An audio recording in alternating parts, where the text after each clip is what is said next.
Greetings, everyone. I'm your host, James Gilliland. There's a lot going on right now, and we're going to cover these Anunnaki tablets and a lost history. And there's a lot of tablets that have come out just recently that were baked hard due to fires and vitrification and things. And so they're very, very ancient, and they're totally changing the story about Earth. And there's a lot of mix up in this story, and a lot of people coming up with their own stuff and just making stuff up as well. So anyway, I'll give you a different story, the one that we've been told, and we get our information firsthand from some of these beings, and we also do research and we validate whether this happened or not. And sometimes we get a different look at things. Like the whole story is different, basically. So I'm going to go ahead. So anyway, the Anunnaki, they came to Earth fleeing from the wars in Lyra, which had a history of evolving to very advanced state, then getting into turf wars. The tablets say they were refugees fleeing from something that came from the void that always finds them. I really believe that's some kind of a nasty reptilian energy that was, 450,000 years old. But anyway, I don't think that's happening now. But according to some scholars, this was 34,000 years ago, yet it could have been much longer. They found Earth to be abundant with wildlife, fresh water, minerals, everything they needed, and began to establish their own colonies. So if you go by the Sumerian kings list, they reigned for 21,260 years. Now, some of these kings reigned for 40,000 years. So obviously they had a very extended lifespan, which they talk about in the tablets quite a bit. So anyway, this was again 21,260 years before the flood, which would be around 34,000 years. So I think they're here even way before that. The flood story seems to be a recurring cycle. They brought their servants, the Igigi workers that served the Anunnaki, after decades of long hours of hard work under harsh conditions. The Igigi rebelled, and Enki came up with a solution. He suggested, why not use the Earth humans? He oversaw the upgrading of an Earth human that was developing naturally, naming them the Lulu to take the place of the Igigi. So it seems like there were also 14 women chosen as birthers of a genetically altered human that could procreate. Uh, the Lulu eventually took over the duties of the Igigi. So I guess a lot of this experimentation went on, and these people are saying they took clay in the blood of one of their own and fashioned this thing. And I think they took the genetics of one of their own and fashioned them,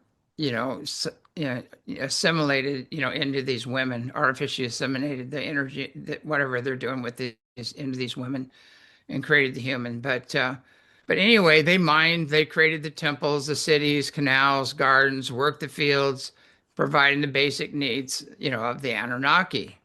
And so we're going to refer to them as the little g gods because, they ate, drank, occasionally found women of man to be fair. Some took them as wives, which was totally against the rules.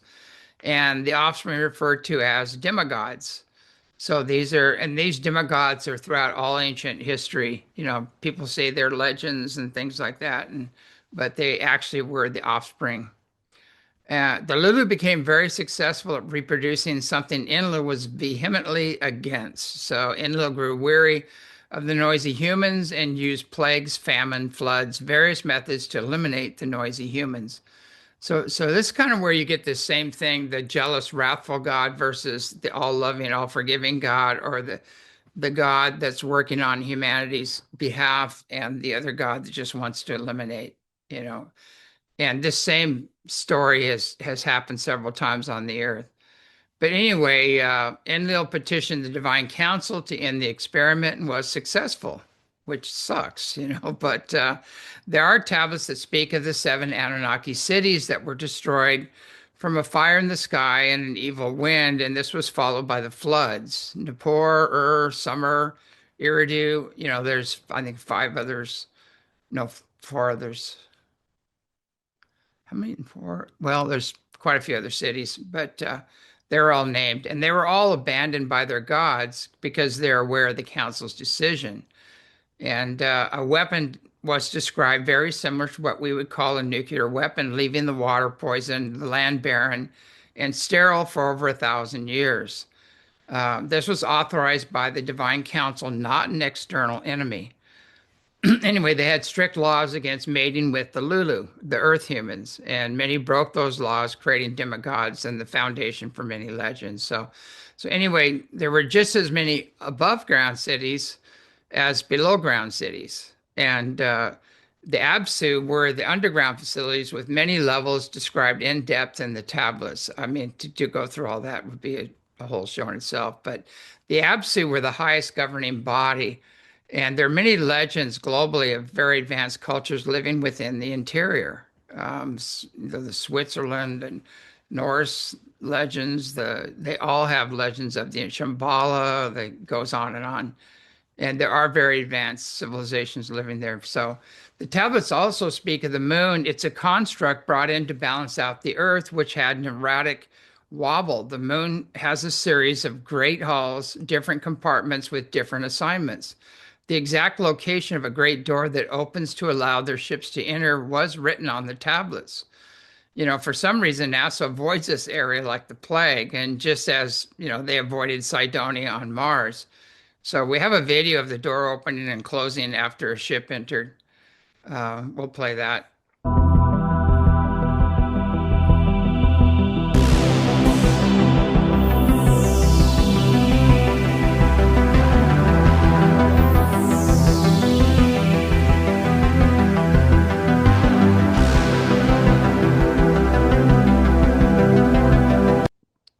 Anyway, another tablet reveals the Anu cycle named after Anu, the sky god, father of Enlil and Enki.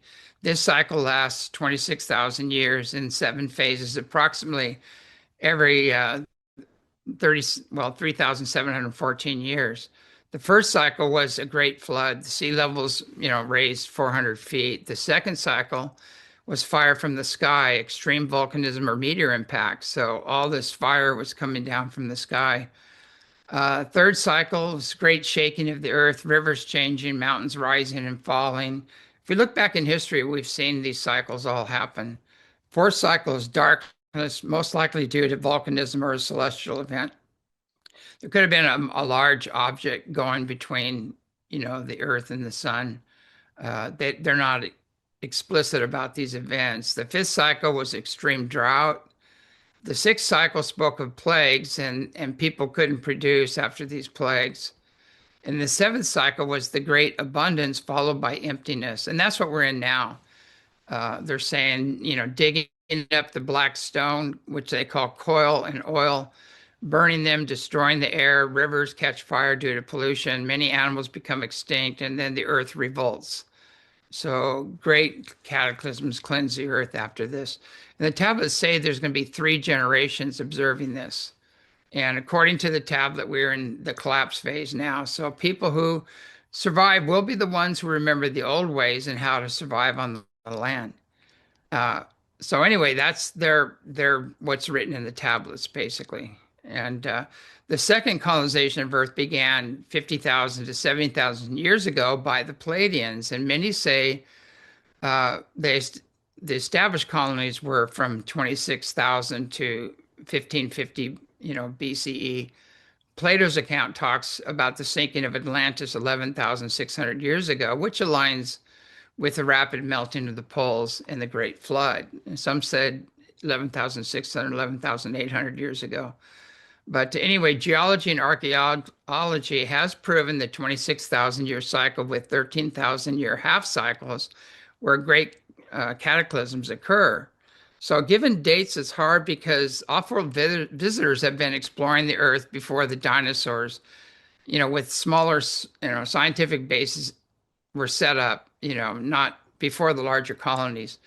Anyway, so we have trilobites that are smashed by boot prints and things like that. So somebody was wearing boots here before the dinosaurs and walking around on the earth. Anyway, Pleiadians were the peaceful scientists that escaped the wars on Lyra and colonized planets within the Pleiades, Hades, and Orion system. From there, they came to Earth. They created the colonies of Atlantis, Lemuria, and Mu. Sadly, the Atlanteans were being infiltrated and influenced by the ancient Lyrans, who had a history of advancing to very high levels, getting into turf wars and destroying themselves. The Lemurians and the people of Mu lived according to universal law, some refer to as the law of one. They lived a spiritual life in harmony with nature and each other. You know, the Atlanteans, worshiping the intellect and science, started misusing their technology to dominate, control, and war upon anyone that challenged their authority. And what are you saying? It's kind of happening now, isn't it? So maybe we should watch that one. The Lemurians warned them about the direction they were going. The Atlanteans responded by using their beam ships to melt down Mu and the Lemurian cities. There are green sheets of glass buried under the Gobi Desert, large deposits strewn across the land in Iraq, and no one knows their origin. And they are the remnants and all that's left of Lemurian Mu. Now, Lemurians, being spacefaring, guided a large meteor targeting Atlantis, and the impact was so horrendous it almost left the Earth uninhabitable. So India has similar stories going back 70,000 years of great wars using weapons that leveled mountains, set jungles, including elephants afire. And they had their airships, Vimanas, with missiles and beam weapons. China has stories of ancient civilizations going back 1.7 million years. So if you ask mainstream scientists or AI, they will all often just say nothing existed before the Younger Dryas, 12,000 years ago, ignoring the advanced antediluvian civilizations, advanced far beyond Earth's present-day civilization, proof of which are the temples and megasites they left behind. Now, they all came from the stars. Their civilizations go back millions of years, and some visited Earth thousands, even million years ago. So you can imagine their technology now and why people would want to keep that covered up, basically. So in the past, the oceans rose over 400 feet at the last deluge. Scientists believe was caused by either a massive solar flare or meteor impacts causing the rapid melting of the poles. Now, all these old temples have all this vitrification of the stone that's been superheated. So, that ties into that. So over time, according to these higher beings, they said over time, there's been over 20 pole shifts and continents rising and falling, which is escalating now.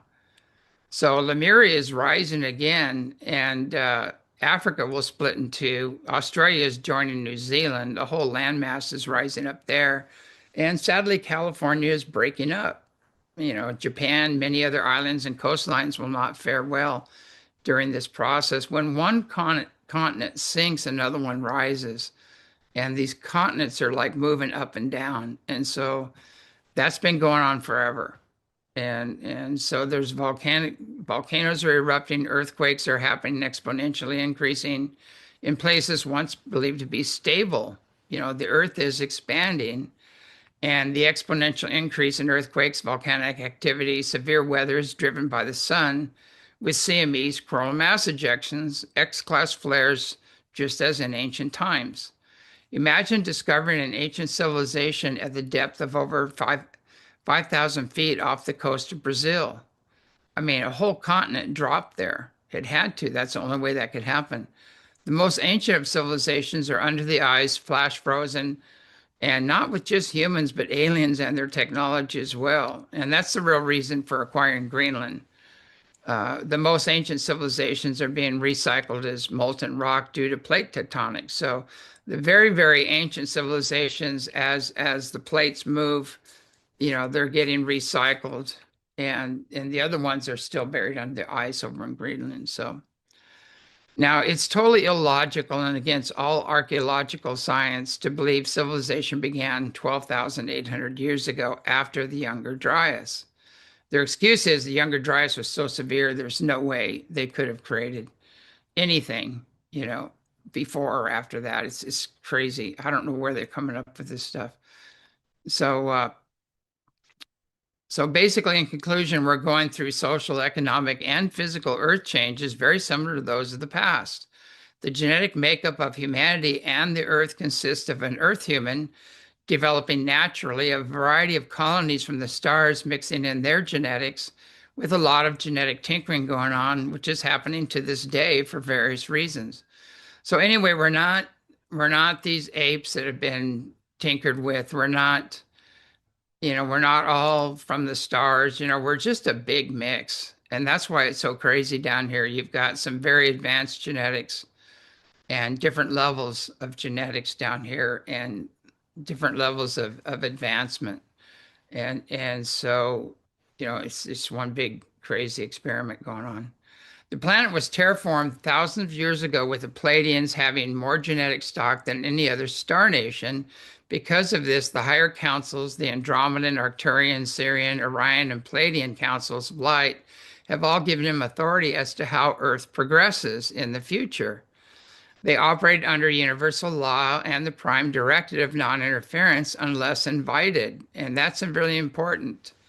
Why aren't they saving us? Why don't they come and fix everything? And it's not their job. We need to be fixing ourselves and cleaning this mess up and living under universal law and asking for assistance.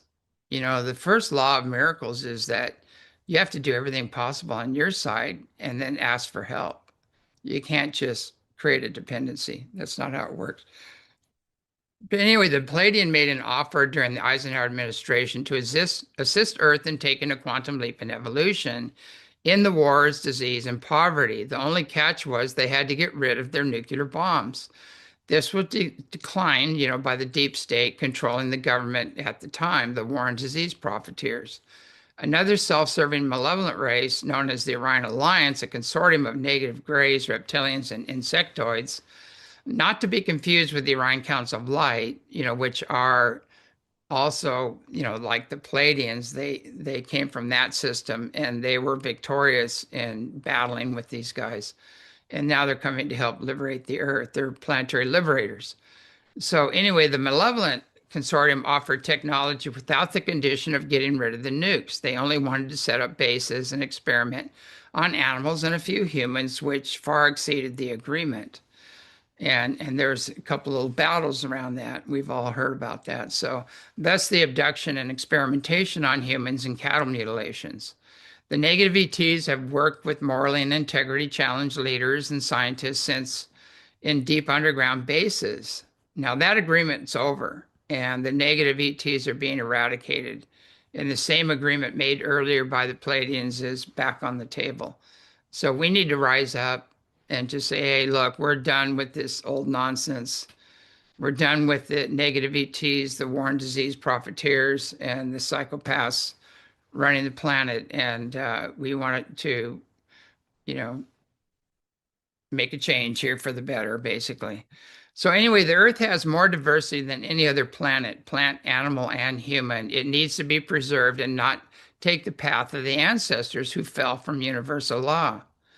So the question is, are we going to repeat the Anunnaki experiment, the turf wars and power struggles? Are we going to take the path of Atlantis, allowing our technology to surpass our spirituality?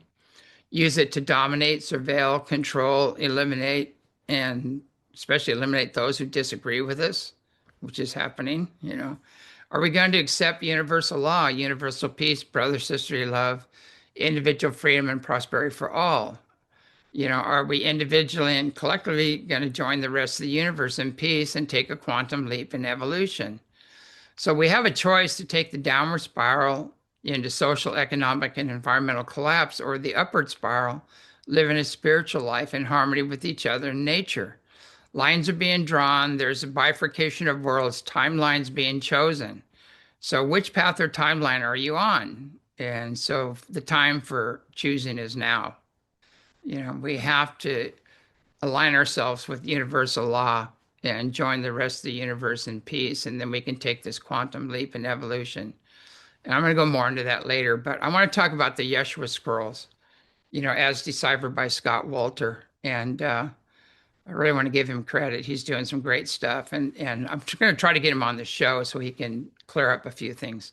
But anyway, the Yeshua scrolls are very controversial. They were passed down by the Templars that retained their honor over time, along with other artifacts, ancient technologies that are now being released. Allegedly, they are, in Jesus' own words, whose real name is Yeshua ben Joseph, Yeshua born of Joseph. So, anyway, one of the first lines is the power of God is within you. The glory of God shines around you through the people. So, if God is within, not external, what does that do to the churches that promote fear, guilt, and unworthiness? The image of an external, often jealous, wrathful, genocidal God. Why are we still worshiping the sacrificial liturgy gods of old? If the glory of God shines around you through people, God would be in everyone. The spark awaiting to be ignited into the full flame.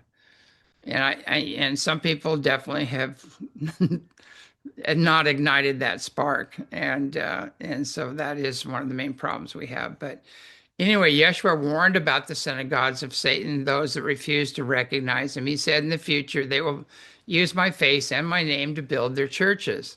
This is according to the Ethiopian Bible, the unaltered 88 books versus the 66 altered books allowed by the Nicene Council of Rome. And so we're going to cover all that this week in a workshop. If you can get to this one, this is going to be a mind blower because we're going to really get down to the basic tools Jesus used to ascend and things like that. So anyway, if you want to read about the true teachings of Jesus, teachings after his ascension, messages from the enlightened women, especially the House of Mary and the grandmothers, read the Ethiopian Bible.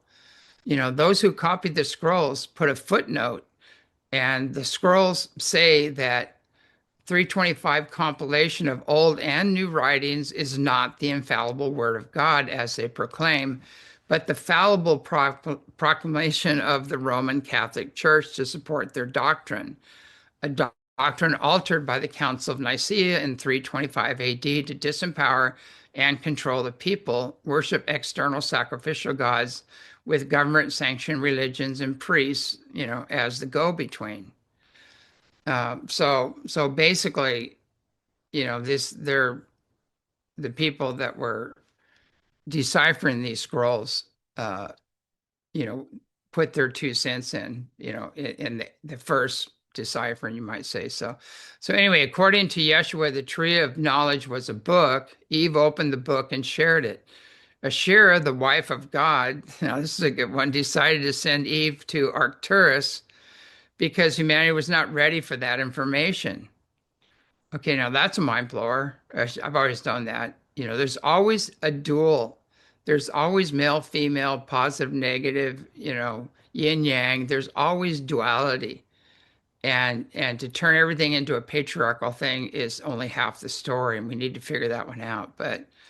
But anyway, and then they bring Arcturus in, and we've had a lot of contact with the Arcturians lately. So anyway, she was saying, they're not ready for that information. Now, according to the ancient wisdom, Yahweh had a wife named Asherah.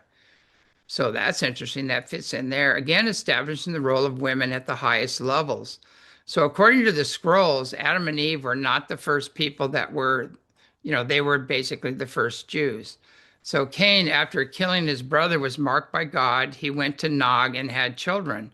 He sought pleasure with male, female, and male, male. This is in the writings in the scroll. Because this was common practice, unnatural, according to the God, in the scroll, Nog was destroyed. So anyway, a similar story is Sodom and Gomorrah. So a footnote, I'm just reading what's in the scrolls. I'm not passing judgment here. A lot of people are going to get mad, but it's just what the scrolls say. So Yeshua also said, as I am allowed to say, I am not entirely human. Oh, Joe, what do you know? I think I wrote books about that 40 years ago. He said, a rupture in the small intestine was not enough to kill me. I slowed my breath and was declared dead. My cousin on my earth's father's side had me rest in his family's tomb. I healed myself, and my wife came and freed me. We traveled north to France and Scotland and preached a joint religion of male and female. So here we have balance. They're teaching male and female equality. Uh, he said we had two children and then returned to Jerusalem. And finally, I ascended to my father. My body returned to my cousin's tomb. So apparently, he actually ascended, left his body behind, and they took the body and put it in his cousin's tomb. And it's there's a lot of story information about that where the Templars went and grabbed it. They grabbed the bones and the skull and everything else, but that's a different story. And he says, my spirit will return at the sixth day, June 6th at 6 p.m. by my own counting, so said by my father. Okay, that's interesting. We're talking like 2 or 3 weeks, something like that. This date seemed to be ambiguous. Hopefully, more clarity will come. So, anyway, it's just weeks away, so we will see. He said his spirit will return. So, this may mean that he'll come in spirit to those who rise to the occasion. And, for some of us, he never left, basically, because everything is just a thought away. I mean, there's a giant phone book, and you have the phone is your soul. And you can connect to anyone, anything, anywhere. We have that ability. We just forgot. You don't need a cell phone. Anyway, Yesha also said, be not fooled by the false prophet and his clone after his death. So know this, in the beginning was the Word was God. There was no one before him and no one after him. He is eternal. And end of scroll. That was the end of the scroll. I think there's some more information in there, and hopefully we can get Scott on the show. So now this opens up a whole can of worms now, tying Yeshua to the off-world higher dimensional councils and civilizations, the recognition of clones, the equality of women, and God not to be sought externally but internally. Pretty much that was his message, and basically, the patriarchal and the hierarchical religions, along with their fanatics, are already doing all they can to maintain control. They're using the name of Jesus to demonize, the higher off-world or interdimensional councils. Anyone recognizing them or in contact, anything that goes against their dogma, images of external, jealous, wrathful, punishing, sacrificial gods. It's a disempowering image, keeping the people from uniting with the all-loving, all-forgiving God within. Now, the original message of Yeshua was altered to disempower the people from making their own personal God connection. Make the feminine ungodly and subordinate, not equal. When he went to the north and preached a joint religion of male and female, it was a teaching of equality, accessing God from within. It was in complete contradiction to the patriarchal and hierarchical tradition of most governments and religions. And it was based on service to others, assisting them in making their own personal God connection, helping those less fortunate, taking personal responsibility for actions outside of universal law. He spoke of an omnipresent God, the creator within all creation, and a multidimensional universe as exemplified by, my Father has many mansions you know not of. Knowledge of the oneness of Creator and the star nations has been retained by most indigenous people. And that, my friends, is the reason for the genocides. It is also why, true messiahs die young on this planet, basically. So let's try something else, like love thy neighbor, look for the unifying threads and beliefs in all religions, maybe be kind and loving, honoring the Creator within all creation. What a novel idea. But anyway, we have to, love's the ultimate power in the universe. On that power versus force thing, they have this scale, and and they found out that authenticity is the highest power, and then there's love. And when you're being authentic, you're aligned with your soul and your own unique soul purpose. And so that's when you're really operating from a very powerful position, when you've made your own personal connection through the soul with Creator. And that's what we all need to do. So anyway, that being said, this next message is dedicated in honor of David Wilcox and those that crossed over before him. When you go down the rabbit hole and you find out what's really going on and who's in control and things like that, and you start speaking about it, your soul drives you to talk about this, your soul and spirit, but there are forces out there that will do everything to shut you up. And and they bring out their armies. Basically they use psychotronics, they use people, they use Manchurian candidates, they use uh, the archons come through your friends and family and lovers. They use everything to shut you down, and this is real. And so basically, uh, it's in dishonor of the archons and posers and shills and planned opposition and the satanic Luciferians and the ungodly, replete within the religious, spiritual UFO, UFA community, that participated in the events that led to his demise, basically. So anyway, I mean, there are good people in these organizations that are trying to bring out the truth, and there's other people that will do anything for fame and power, power, basically, fame and money. So, for those folks, you don't have the luxury or time to continue in the competition, deception, and jealousy, and the backstabbing, one-upmanship, the meritless gossip and rumors and character assassinations, all the while professing to be enlightened. I would suggest being brutally honest with yourselves as to your real agenda and what is inspiring it, seen and unseen.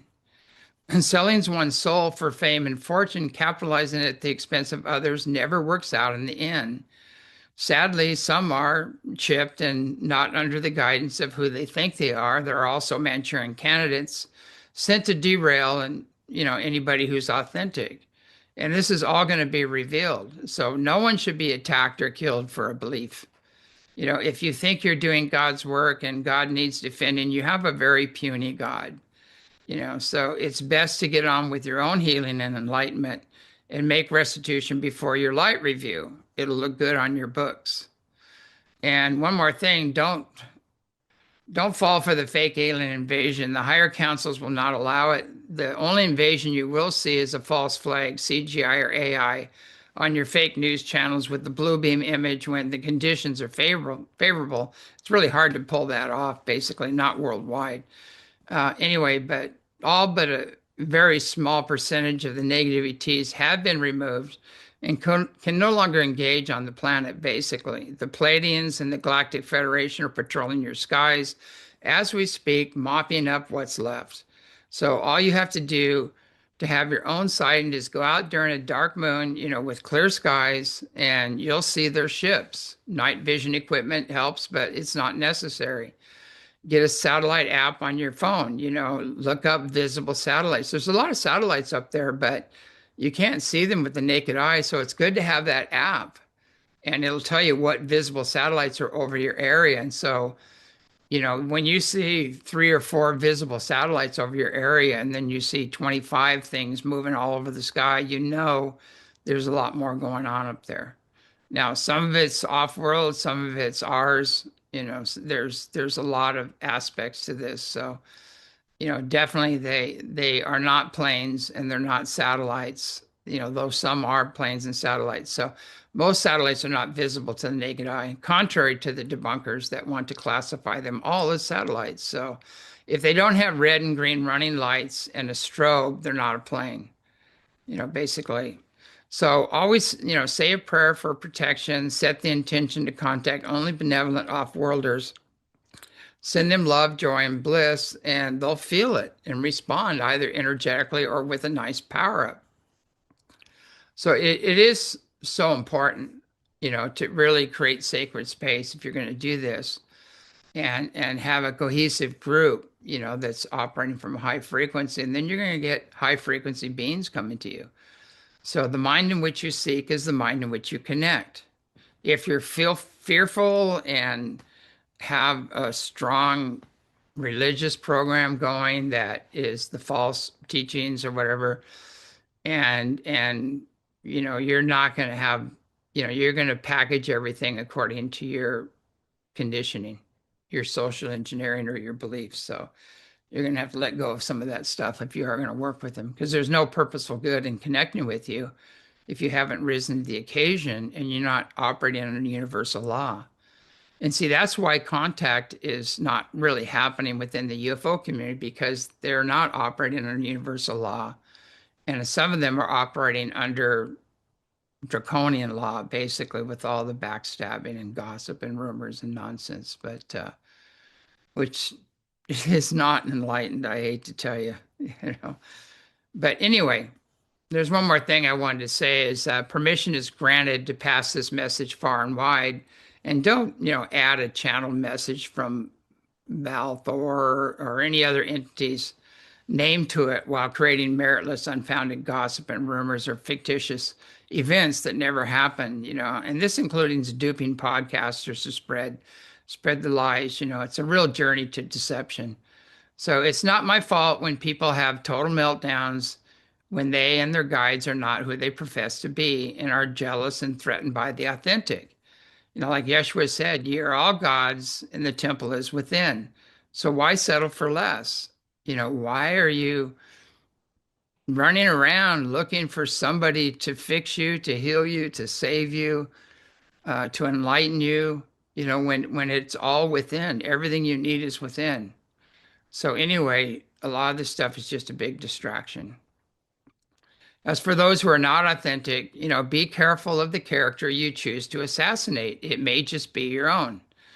I know these people better than they know themselves, and doubling down on that only doubles the karma involved in this nonsense. So, in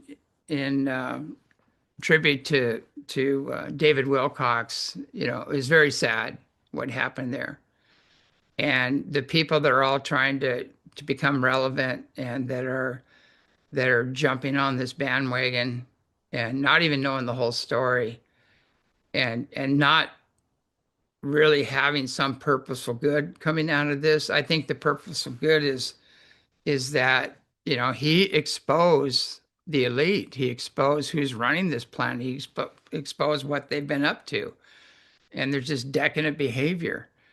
And then unfortunately he exposed a lot of people in the UFO community as well.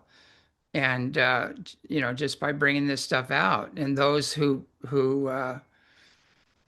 ignored it, were afraid to talk about it because they're being paid by the same people. And a lot of them jumped on the bandwagon thinking that they'd give a cushy position in some of these documentaries or some of these other things, and attacking both David and Corey and myself, basically. And so there's this is the byproduct of the nonsense. You after a while, it just keeps wearing on you. It gets bigger and bigger, and pretty soon you've got everything seen and unseen coming down on you because you're calling it out and you're exposing the truth. And then you have people in the UFO community go, oh, if I jump on the same bandwagon, I can get the fame and the fortune, and I can get the spot on I won't even mention their name, on these major TV programs and documentaries and things like that. So anyway, we really need to rethink this, and stop with the meritless gossip and the rumors and the backstabbing and the jealousy, and be brutally honest, with ourselves, and do some research, because a lot of these people are not who you think they are, especially the ones who profess a high level of enlightenment when they do things that are about as low level as you can get. And so anyway, that's all I have for you today. I really wanted to share this story because, people are really coming down on Inky, and he was actually always in helping the humans out and trying to stepping up for them. He actually warned them about the floods, which got him in deep doo-doo with the councils, the higher councils. So, but anyway, there's so many stories out there that don't line up with the tablets. They don't align up with the information, and people just trying to get their name out there and become relevant. And they're switching the story around because these guys are back. The benevolent ones are back, and they've aligned with the councils, and they've aligned with beings much more powerful than they are. And so they're all part of this major awakening, healing, and planetary liberation process that's underway. And so we really need to get behind it and rise to the occasion and make our own personal connection with Creator and find out what our own unique purpose is and get on with it. And that's the way out, basically. That's what Yeshua taught us. And we need to get on that program. I really don't see, I have a really hard time seeing any master, or any enlightened being, even Plato and Socrates and the other guys warned about all the nonsense and all the meritless gossip and the rumors and the other crap, and they said, if you have no personal experience with this, if you didn't see it firsthand, I don't want to hear it, because, you don't know. And, I've seen things said about me that are so ridiculous. They're so contrary. You can't even put the two together. If you add them all up, you go, how can a person be this, this, this, and this? And they're totally opposite. It doesn't make any sense. It's because it's part of a plan. And it's part of a plan of the seen and unseen negative entities, the satanic Luciferians, these other guys. It's part of their plan to take down those who are authentic. And people are jumping on the bandwagon and doing their work for them. And this has got to stop. And, I don't really care. I've already had 2 near-death experiences. I'm good with God. To me, Yeshua never left. He's always been with me, and Mary. And we have photographs of the masters appearing at ECETI, and the ships and the light ships, and all these things are happening at ECETI right now. And we're teaching people about who they are, why they're here, the real history of Earth, everything in these workshops. We have one coming up this weekend. So, I'm good with all that, and I will continue to do that. And some people are very jealous about that, and some people are jealous about the abilities that we have, after 2 near-death experiences and 40 years of working with lamas and yogis and elders around the world. I've learned a few things, a few techniques and ways of reading people's books and all that stuff, which I pass on willingly to others. But, there's just a lot of jealousy, a lot of competition out there, and a lot of backstabbing, and a lot of people doing the work of the deep state, the dark hearts, and the elite. That they're being used as puppets, and they don't even know it. So anyway, I'm going to sign off on that note. Hate to end on a heavy note, but basically, it's a real mess out there right now. Everybody's in process. The sun is slamming us. There's volcanoes, earthquakes going off everywhere. Continents are starting to rise, and some are falling. So, some are breaking up. And, so we don't have the luxury of messing around with all this nonsense anymore. We've got to get clear with who we are, why we're here, and what we need to do if we are going to continue on this planet. We have to rise with the ascension process. The entire planet's ascending. So on that note, stay tuned, make your own personal connection with Creator, hopefully the all-loving, all-forgiving one. Forget about all these sacrificial gods of the past and these programs that are trying to enslave you and disempower you, and get out in nature most of all. I've never had a tree judge me. My gardens have never said get out, and kids and animals and nature is one of the few things that are left that are still innocent on this planet. So anyway, have a great evening, and we'll see you next week.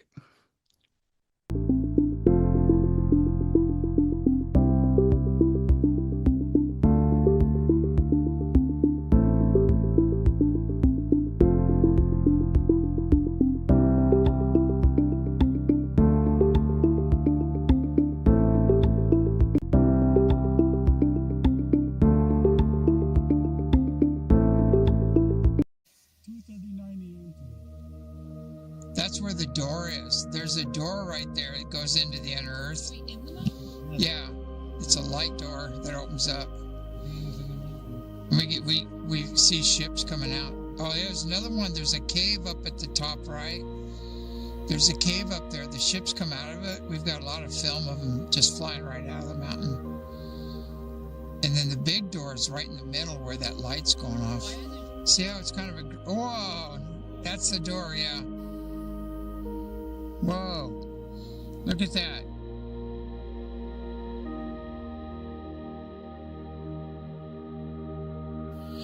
Okay, the roads aren't open. There's no way to get up there. 3 of them.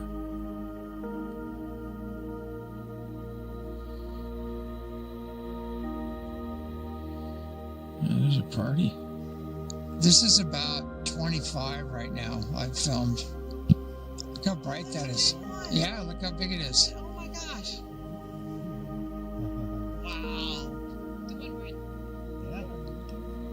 Yeah, it's totally powered up. I mean the camera, I'm sorry. That thing's going. Yeah, it's huge. It's like lit up. This looks the same as the ones that have been flying around Peter's. Peter's been getting these ones with the same colors. It's like starlight almost. The dipper. Those 2 just crossed.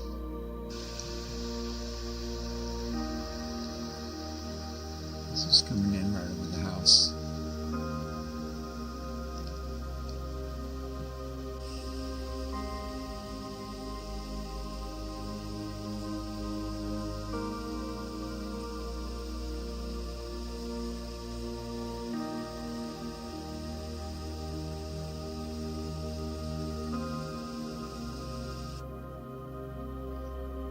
This one's going right through the dipper. Wow, another one. They're just crisscrossing each other. Look at that. Oh, that was a zoomer. It's the same group. It's probably Palladian ships. Oh, here's one coming up under it. Yeah, see, there's no running lights or strobes on these, so they're definitely UFOs.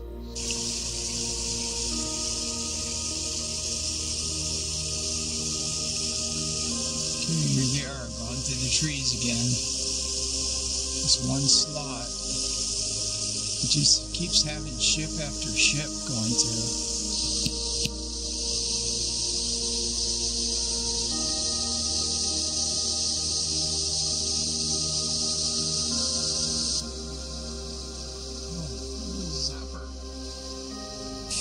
Going into a tree. Oh, another one under it.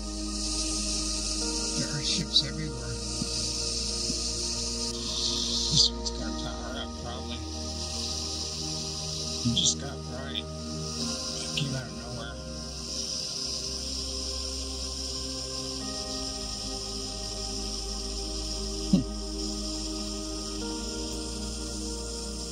Going into the tree. There you go. Into the tree. Look at this one. You can see how low this is. There's trees right here. Oh, check this out. Close encounter. Doo-doo-doo-doo. This one just appeared right above my head. There was nothing there. Okay, we've got another one coming in right over the house. Holy smokes, this one's got us. It's powered up. The door around it.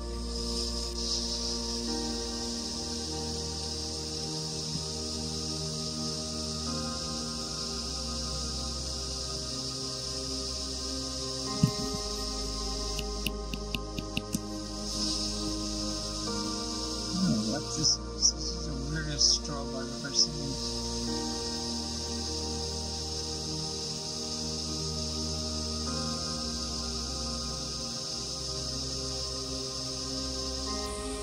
Okay, this is going east and it's very low. Way too low for a satellite. It's got no strobe, no running lights. There goes the Armada. Check it out. 1, 2,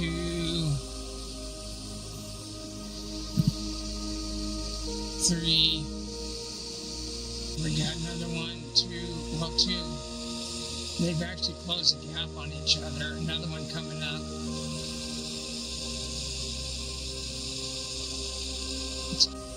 Okay, here's another bright one. This is coming from the south, going north. And again, this is going right over the house.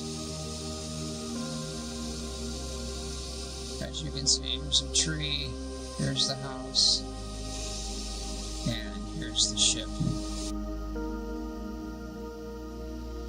Okay, here's a plane with obvious strobe and running lights.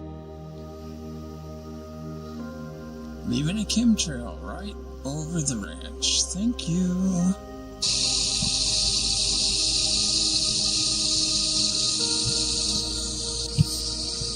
Okay, this ship just powered up. This little tiny ship here just powered up and I missed it. Oh, little power up. Come on, give me the big one. Come on, you just gave me a nice power up. That was too small. Give me the big one, big flash. Oh, that's not much. A little flash. Oh, okay, there we go. Thank you. Thank you.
Come join us and start your free trial today. Watch our weekly podcast, As You Wish Talk Radio, with James Gilliland every Saturday, or catch up on past shows. Watch Skywatch videos of UFOs, orbs, and much more. You can also learn about self-mastering, herbalism, and how to ground and shield yourself from negative unseen influences through our many wonderful workshops. So what are you waiting for? Come join the fun. We're waiting for you. And don't forget to visit our wonderful merch store and show your support today.